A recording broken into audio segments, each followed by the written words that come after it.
बिस्मिल्लाहिर्रहमानिर्रहीम। अस्सलाम वालेकुम। वज़ाइफ मीडिया के प्यारे दोस्तों, मेरे प्यारे दोस्तों, मैं उम्मीद करता हूँ कि आप सब खैरियत से होंगे और अल्लाह रब्बुल इज़्ज़त की रहमतें बरकतें समेटने में मशगूल होंगे।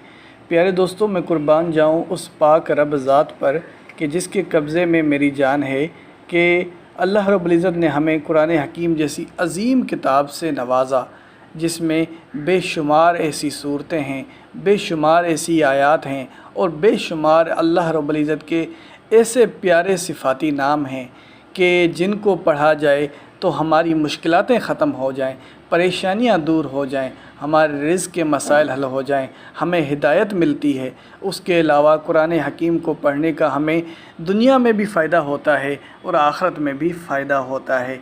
आज की इस वीडियो में हम आपके सामने कुरान हकीम की सबसे अव्वल सूरह मुबारका यानी सूरह फातिहा का एक ऐसा मौज़ज़ाती वज़ीफ़ा आप लोगों की खिदमत में पेश करेंगे जो कि आपने ज़िलहज के 3 दिन करना है, यानी 8 ज़िलहज, 9 ज़िलहज और 10 ज़िलहज। इंशाअल्लाह ये 3 दिन अगर आप आज का बताया गया ये वज़ीफ़ा कर लेते हैं तो अल्लाह रब्बुल इज़्ज़त आपकी बड़ी से बड़ी हाजत को पूरा फरमा देगा। इंसान की कोई ना कोई ऐसी ख्वाहिश होती है कि जिसे वो अल्लाह रब्बुल इज़्ज़त से मांग रहा होता है, अल्लाह रब्बुल इज़्ज़त के गिड़गिड़ा के, अल्लाह रब्बुल इज़्ज़त के सामने रो रो के अल्लाह रब्बुल इज़्ज़त से मांगता है। अगर फिर भी उसकी दुआ कबूल नहीं हो रही तो सबसे पहले मैं आप लोगों के लिए दुआ करूँगा कि अल्लाह रब्बुल इज़्ज़त को राज़ी करने के लिए आप जितने भी तरीके अपनाते हैं, चाहे कोई भी वज़ीफ़ा कर रहे हैं, चाहे आप नमाज़ें पढ़ रहे हैं, अल्लाह का ज़िक्र कर रहे हैं या जो भी दुआ कर रहे हैं, तो मैं आपके लिए दुआ करूँगा कि अल्लाह रब्बुल इज़्ज़त आपकी उस हाजत को पूरा फरमा दे।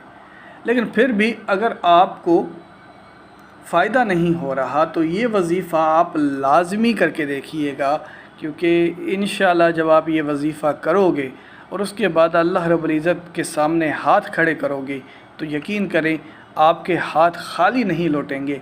अल्लाह रब्बुल इज़्ज़त आपको आपकी जायज़ हाजात को पूरा फरमा देगा। तो मेरे प्यारे दोस्तों, इससे पहले कि वीडियो का बाकायदगी से आगाज़ करें और आपको आज के इस वज़ीफ़े की तरफ ले जाएं, आप सब ने मेहमानों से दरख्वास्त करता हूं कि हमारे इस चैनल को सब्सक्राइब कर लें और बेल के आइकन को भी दबा दें ताकि आने वाली वीडियोस आप तक बआसानी पहुंच सके। प्यारे दोस्तों, एक तरफ ज़िलहज का महीना है और माशाल्लाह से ये पहला अशरा चल रहा है। ख़ास तौर पर ज़िलहज के पहले अशरे की बड़ी फजीलत है। तो ये ज़िलहज का पहला अशरा चल रहा है।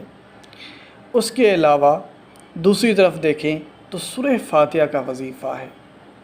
प्यारे दोस्तों, एक तरफ ज़िलहज जैसा अज़ीम मुबारक महीना हो, दूसरी तरफ सूरह फातिहा का वज़ीफ़ा हो, तो यकीन करें इससे बड़ी बरकत वाला अमल और कोई नहीं हो सकता कि बहुत बड़ी बरकतें और फजीलतें रखता है ये अमल।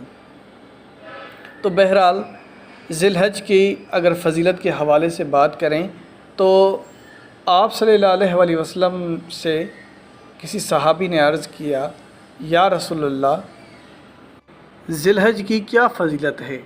आप सल्लल्लाहु अलैहि वसल्लम ने फ़रमाया, इन दिनों के अमल से ज़्यादा किसी दिन की अमल में फ़जीलत नहीं है, यानी ज़िलहज के दिनों के अलावा किसी और दिन की फ़जीलत नहीं है।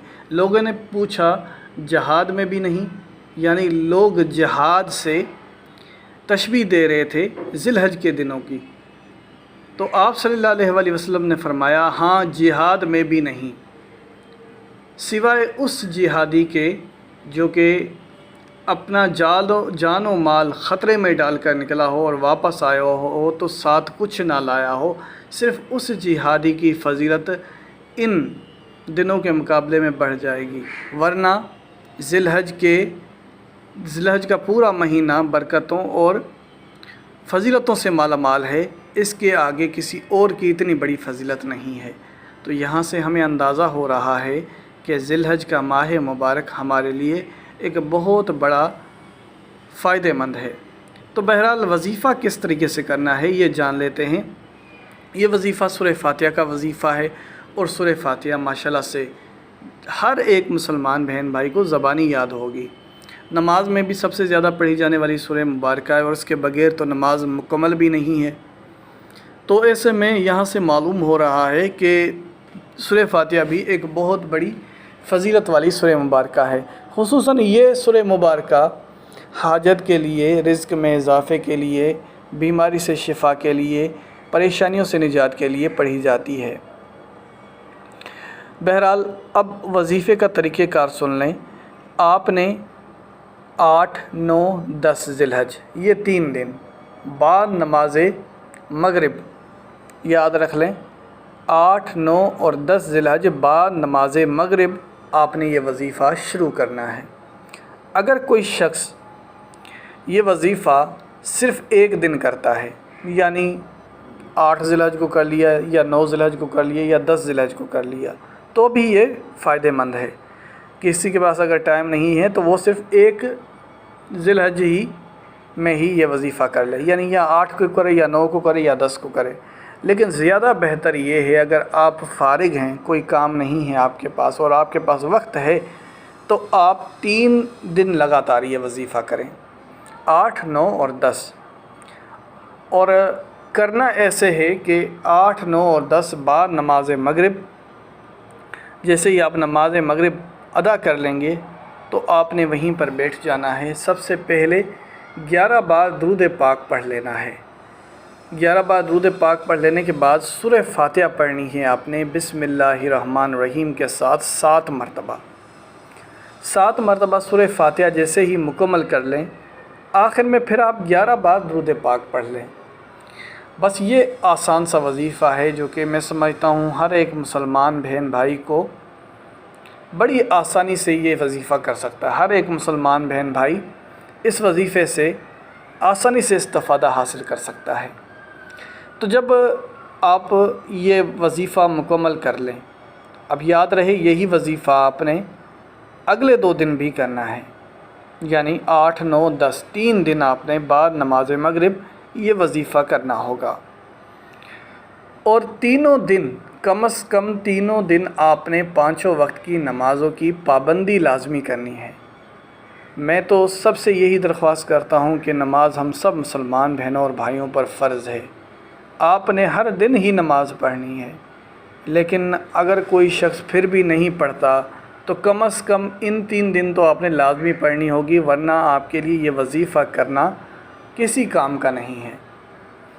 کیونکہ بہت سے لوگوں کو دیکھا گیا ہے وہ صرف وظائف تو بڑے شوق سے کرتے ہیں، لیکن نمازیں شوق سے ادا نہیں کرتے یا پڑھتے ہی نہیں ہیں۔ تو ایسے میں آپ کا وظائف کرنے کا کوئی فائدہ نہیں ہے۔ تو میرے پیارے دوستو، اس کے بعد آپ دعا کے لیے ہاتھ اٹھائیں گے، جو بھی حاجت ہوگی، جو بھی مراد ہوگی وہ پوری ہو جائے گی۔ پیارے دوستو، اسی کے ساتھ اجازت چاہوں گا۔ اپنا بہت سارا خیال رکھیں۔ اللہ حافظ۔